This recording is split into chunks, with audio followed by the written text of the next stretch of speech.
Alright, you guys, welcome back for another video on our GT3-86. So what we're going to be doing, it's going to be a 2-day recording, but let me go ahead and start explaining what we're going to do. We're going to finish up our brake lines now that we got all of our AN lines and our fittings.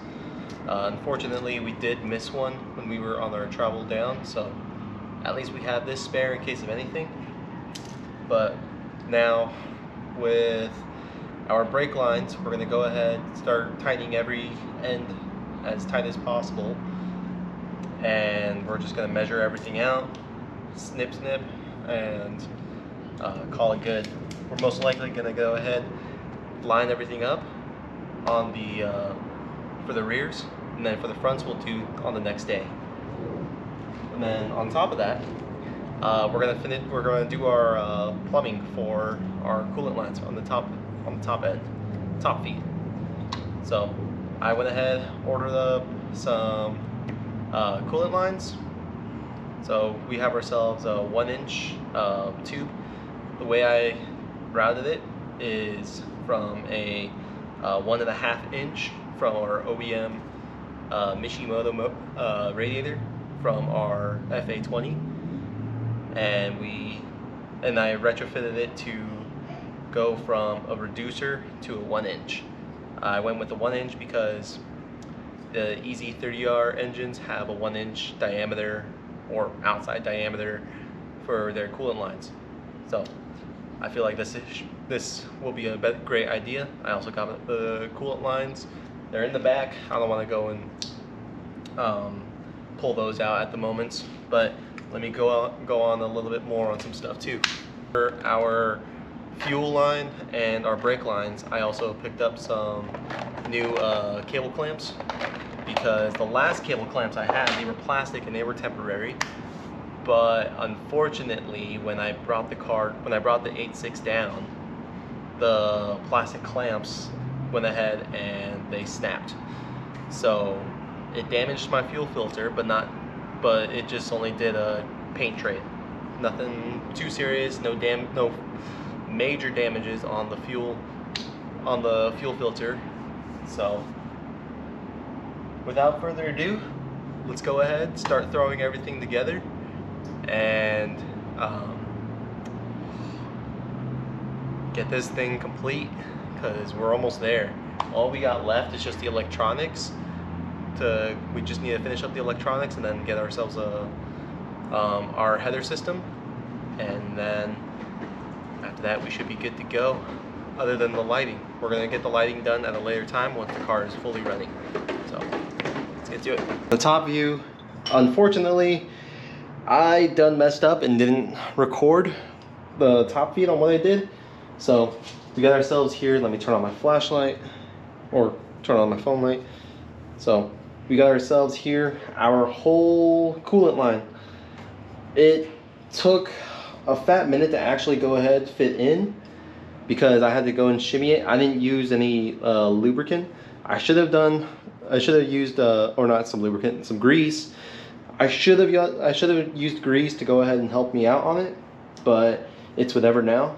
So our main points that we're gonna go and install this is gonna be right here in the middle. So I'm gonna go put it in the middle, just so that way we can still reach our reservoir. Let me see. Sadly, the coolant line can only go like either like this or like this. I'm gonna put it like this because, or actually, let me see. Hold on a sec. So we're gonna have it set out like this, where the reservoir or the reserve line is gonna fit perfectly into our OEM coolant reservoir, and it's gonna be angled out like this. That way it's out of the way of where the intake is gonna be. So once I reinstall the intake manifold, we'll go ahead and have it out here towards the front, where next to our passenger side wheel. So without further ado, let's go ahead, cut this to length, speed up the process, and then I'll explain a little bit more as we go. I don't have a full light system yet, but we'll do with what we got. Oh, actually that works. So we have this part fully installed, measured to length. I don't have all the clamps that I need, so we're just gonna hold it off like this, so that way we mocked it up right. So it's perfect. Our cabling, everything in the front top feed is perfect. No need to worry about that. So cool thing that I did is that I removed our I forgot what it's called, but anyways, to get like a little full explanation on it, I removed one of the hose lines because I'm actually going to go ahead rewire my AOS kit from Radium, thanks to Radium and my parts dealer, K&A Racing. Went ahead, I'm going to go ahead get a whole new line for that, throw that on, and we have our coolant line set out for it too, for our AOS kit. But next up we're going to go ahead, go right under the car, start getting our brake lines and our fuel lines nice and tight, and we'll go ahead, take a break for the day, and we'll get back to it.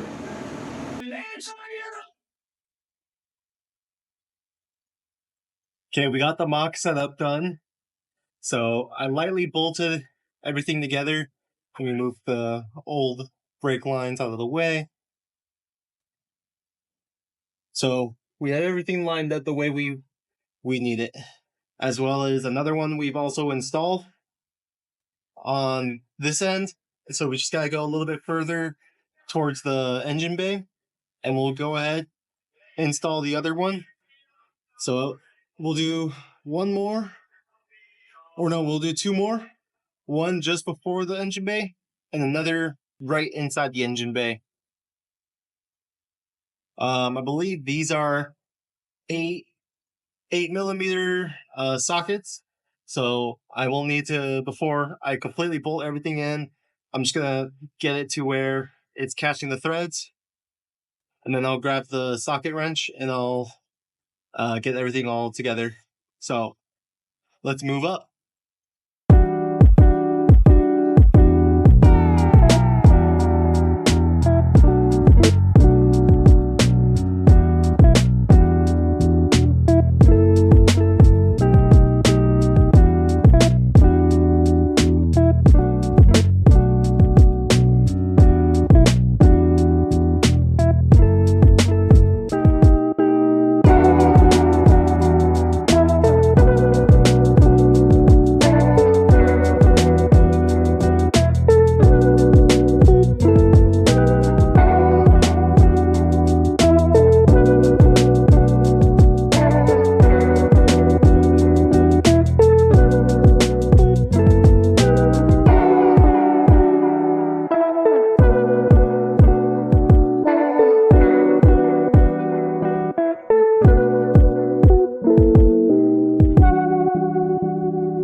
Okay, so we kind of jimmy rigged the exhaust hanger.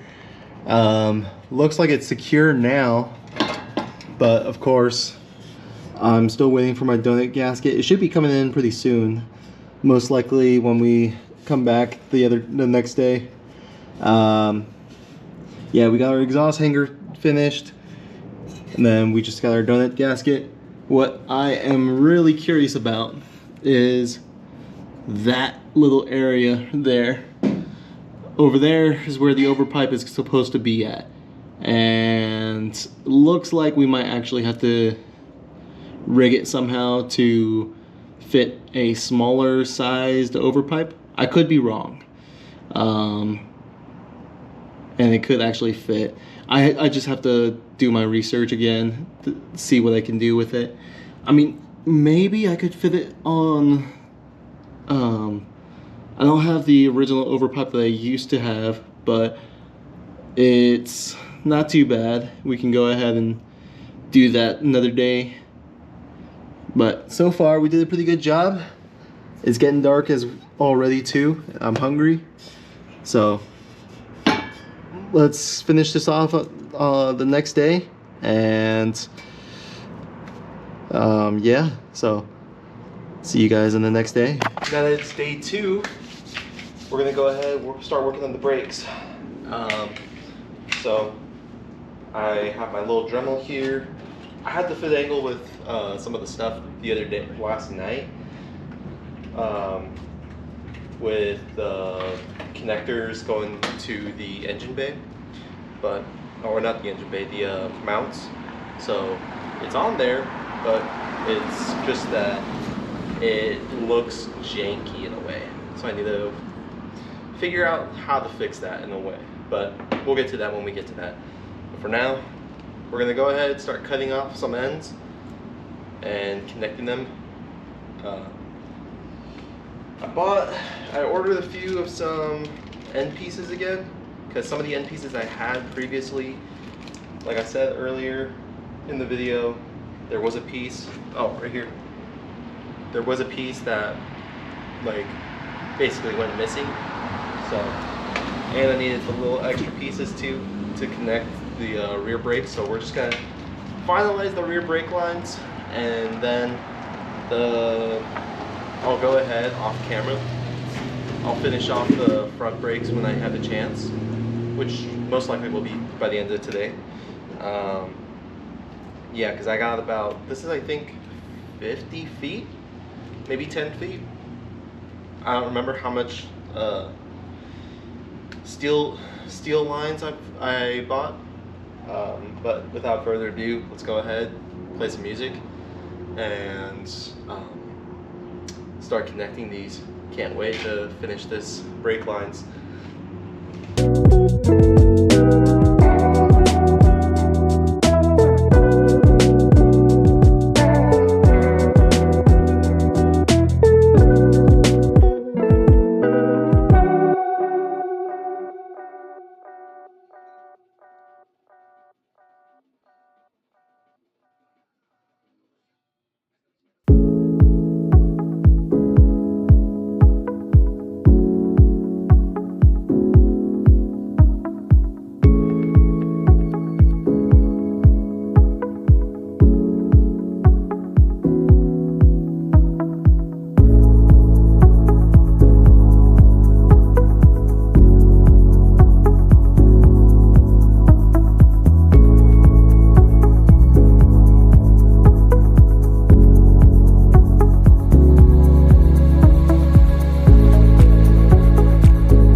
The other end going. I just need to tighten it just to make sure we get that good seal, because these are PTFE lines, but they are steel. They're steel braided, PTFE and silicone protectant. The reason why I got the silicone protectant is because I want to protect the steel lines from weathering and protect it from any scrapes, any damages, from like once it's on the track again. Yeah, we got ourselves a good seal out of that one. So now we just gotta tighten this other side, start measuring, cutting, and finalizing it.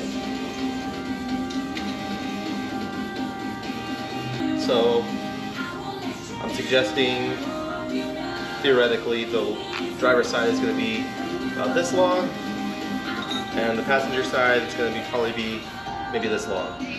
But we'll see. Let's go ahead and connect all of these all together.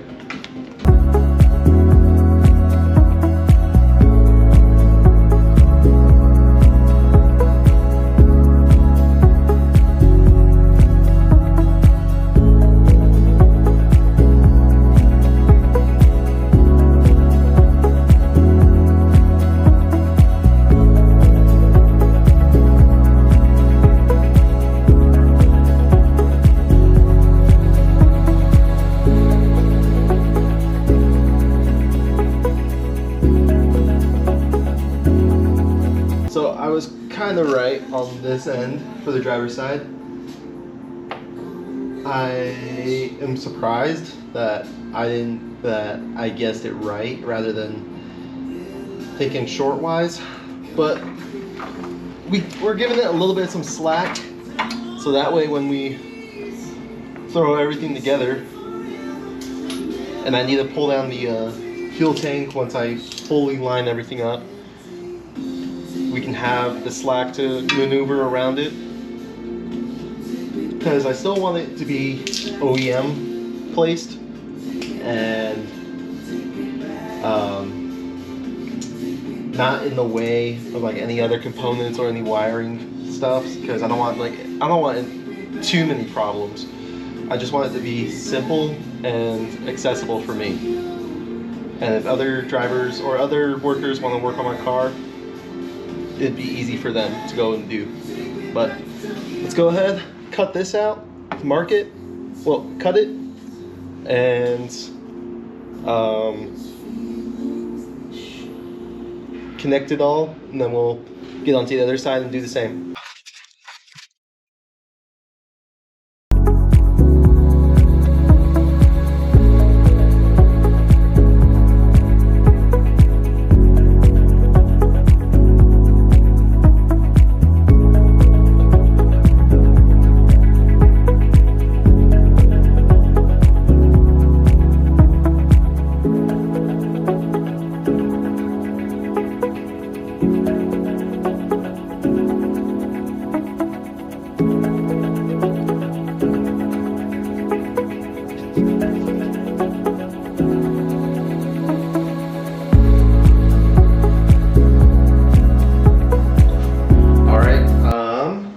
So after a few minutes, I went ahead, finished it up.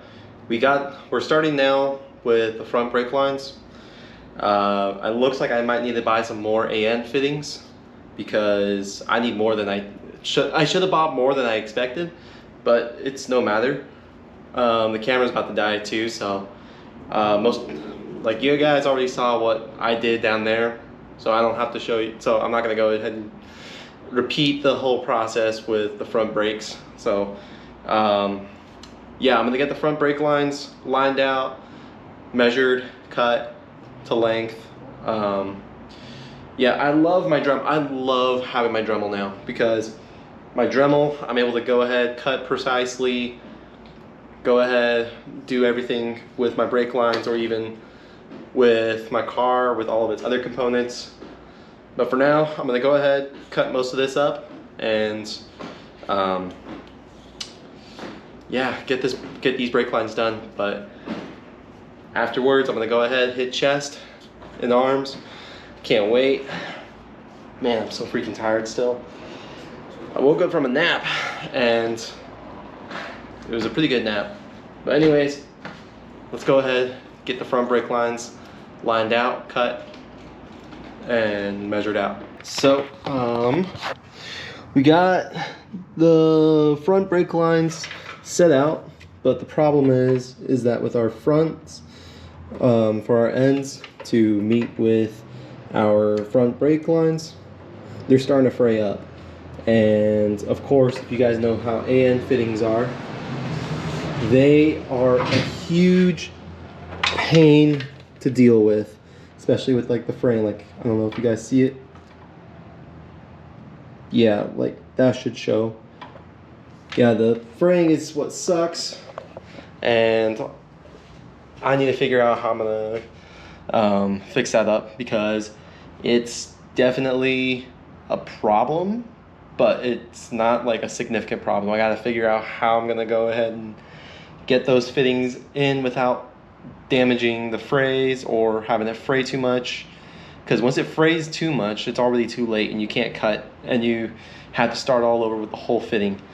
And as much as I have already so much lines as it is, I just don't want to like go through that whole trouble of taking it apart, putting it back together, and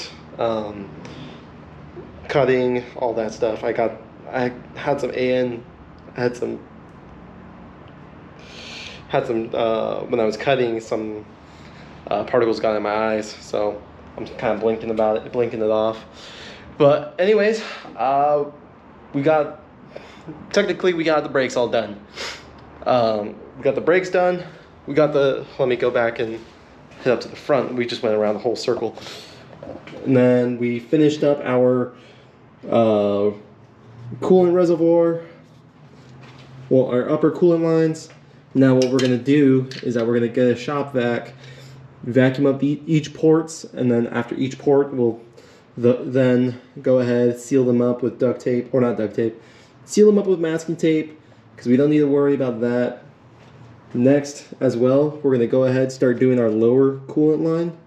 I'm gonna buy some lines for that. And we are also gonna get our rear coolant line done.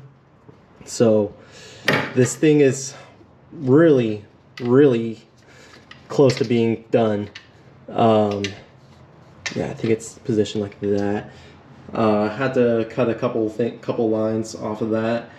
And then, yeah, we're gonna get our air oil separator connected as well. We need to get some more fittings for that, because the way the AN line is, well, the air oil separator system, it's out right here. I don't know why the Subarus have it over on this side, but we're gonna have to retrofit it to go from all the way to that side. It's tedious, but at the same time, I want to have this car be running on the support mods that they have already.